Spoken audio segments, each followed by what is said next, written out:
Hello student, how are you? Lavish class 21 में आपका स्वागत है।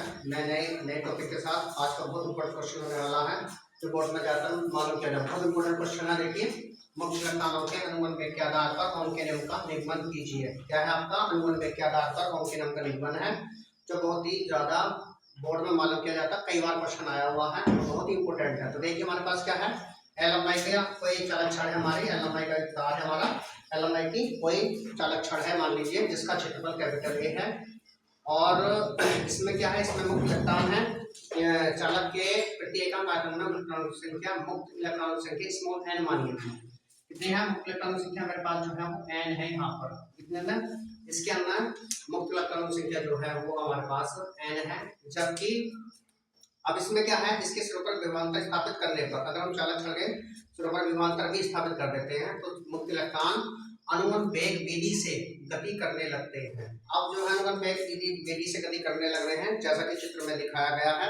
और उसके बाद इसमें है चालक के सिरों पर विभवांतर भी लगाने पर जो वैद्युत क्षेत्र होगा वो निकाला जाएगा इसमें।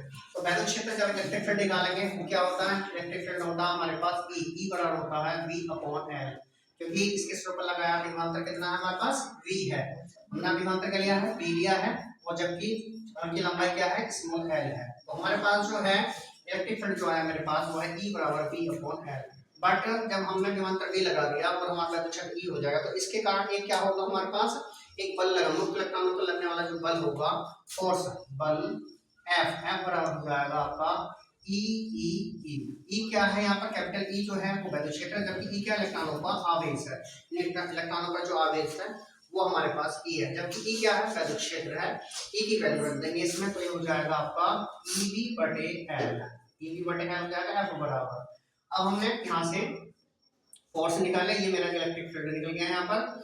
अब जब फोर्स हमारे पास आ जाता है, इलेक्ट्रिक फोर्स मैंने निकाल लिया यहाँ पर। अब क्या करेंगे हम, यदि चालकों का द्रव्यमान, यदि इलेक्ट्रॉन पर, यदि जो इलेक्ट्रॉन है, इलेक्ट्रॉन द्रव्यमान m मान लें, तो m मानने पर क्या होगा, उसमें उत्पन्न त्वरण जो होगा इस वैद्युत बल के कारण उत्पन्न त्वरण होगा त्वरण, यानी कि एक्सेलरेशन त्वरण स्मॉल e बराबर हो जाएगा F/m।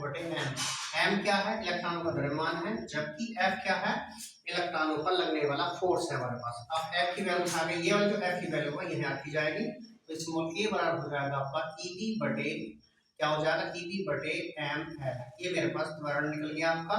जैसे मैंने फोर्स निकाले ऐसे ही त्वरण निकाले। नंबर वाइज सबसे पहले हम इलेक्ट्रिक फील्ड की बात करेंगे, उसके बाद इलेक्ट्रिक फोर्स की बात करेंगे, उसके बाद हम नंबर 3 पर जो हमारे कहा हुआ एक्सेलरेशन की बात करेंगे। अब जो एक्सेलरेशन निकल जाएगा, अब क्या करना है, हम चालकों में उपस्थित मुक्त इलेक्ट्रॉन जो लगातार धनात्मक से टकराते रहते हैं और जिनको कहते हैं क्रांतिकाल। इन टकराव लगाने पर यदि मुक्त इलेक्ट्रॉन हमारे पास धनात्मक से लगाने में जो टकराने में जो बीच का जो पोजीशन अंतराल है वो टाउ है हमारे पास, लेकिन उनके बीच जब टाउ हो जाएगा तो उसमें इलेक्ट्रॉन के बीच की जो वेगों में वृद्धि होगी वो a टाउ होगी। क्या वृद्धि हो जाएगी, a टाउ की वृद्धि हो जाएगी, मल्टीप्लाई समय अंतर। यदि चालक में इलेक्ट्रॉन संख्या स्मॉल n है, तब मेरे पास इलेक्ट्रॉनों का प्रारंभिक औसत उसमें वेग हो जाएगा u1, u2, u3 un। अब यहाँ से इसी प्रकार टाउ के बाद, सर्दिकाल टाउ के बाद हमें जो समय हमारे पास, सर्दिकाल टाउ के बाद जो वेग है मेरे पास हो जाएगा v1, v2, v3 हो जाएगा vn। ये मेरे पास है, ये औसत उसमें वेग है, ये उसमें वेग है, ये उसमें वेग हमारा u1, u2, u3। उसकी वृद्धि के बाद हमें क्या होना है, उसमें वेग हो गया हमारे पास u1, u2, u3 un। और टाउ क्रांतिकाल टाउ के बाद जो क्रांतिकाल है मेरे पास, क्रांतिकाल टाउ के बाद मेरे पास जो वेग है वो v1, v2, v3 और vn तक हो जाएगा। तब मेरे पास यहाँ से v1 की वैल्यू जो होगी, v1 बराबर हो जाएगा u1 प्लस a टाउ, फिर ऐसे ही v2 बराबर हो जाएगा u2 प्लस a टाउ, ऐसे ही v3 u3 plus a tau हो जाएगा, इस तरह से हम निकाल लेंगे। ऐसे ही यहाँ पर vn तक ले जाएंगे तो vn बराबर हो जाएगा un प्लस a टाउ। ये मेरे पास यहाँ तक हमारे पास कंडीशन आ गई। अब अनुगमन वेग निकालेंगे, तो अनुगमन में होता vd हो जाएगा कि सबके योग के बराबर औसत जो होगा, मुक्त इलेक्ट्रॉनों का अनुगमन वेग जो होगा वो टोटल सबके बराबर होगा। यहाँ पर क्या होगा, यहाँ पर v1 plus v2 plus v3 plus vn और बटे हो जाएगा n आपके। इनके सबके बराबर होगा आपका। अब यहाँ सबकी वैल्यू रख देंगे यहाँ से, तो u1 plus A tau bracket 1 plus u2 plus A tau plus u3 plus A tau plus dot dot dot dot हो जाएगा un प्लस ए टाउ और बटे n हो जाएगा। इस प्रकार से हम अलग ले लेंगे यहाँ पर, ये हो जाएगा u1 plus u2 plus u3 plus dot dot dot dot un बटे n हो जाएगा बराबर a। अब यहाँ पर जो है हमारे पास ए टाउ बचेगा। अब इसमें अब यहाँ से क्या आ जाएगा A tau plus A tau plus A tau plus dot dot dot हमारे पास n बार तक लिखेंगे इसमें n बार तक मिलेगा बटे हो जाएगा n। अब यहाँ पर इसका मान हेयर यहाँ पर जो होगा here u1 plus u2 plus u3 plus dot dot dot dot हमारे पास un बटे n इसका हो जाएगा 0। तो यहाँ से वीडी बराबर क्या हो जाएगा, वीडी इसका हो जाएगा आपका n गुणा ए टाउ बटे n। इस n से n कैंसिल हो जाएगा, वीडी बराबर हो जाएगा आपका ए टाउ। मेरे पास क्या है यहाँ से वीडी इसका हो जाएगा ए टाउ। अब हमारे पास ए की वैल्यू निकाली है हमने, यहाँ ये है ए की वैल्यू यहाँ पर ये।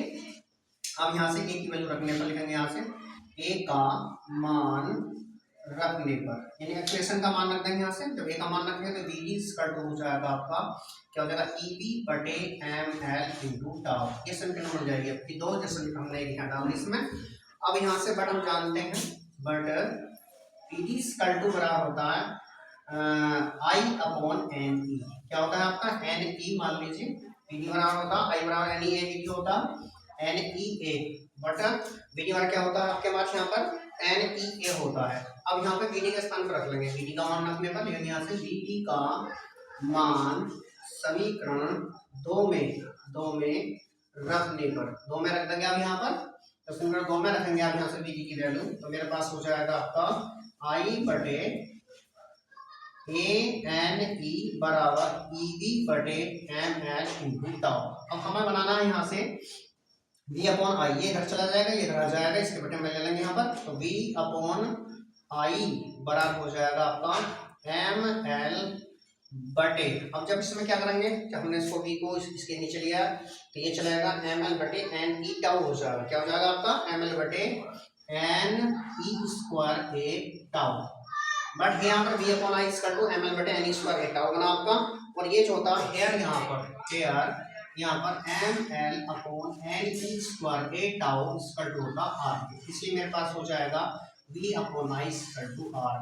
तो ये मेरे पास ओम का नियम निकला अनुक्रम वेग के आधार पर v upon I equal to R, यही है हमारे ओम का नियम। तो बहुत इंपॉर्टेंट क्वेश्चन है, बोर्ड में ज्यादातर मालूम किया जाता है।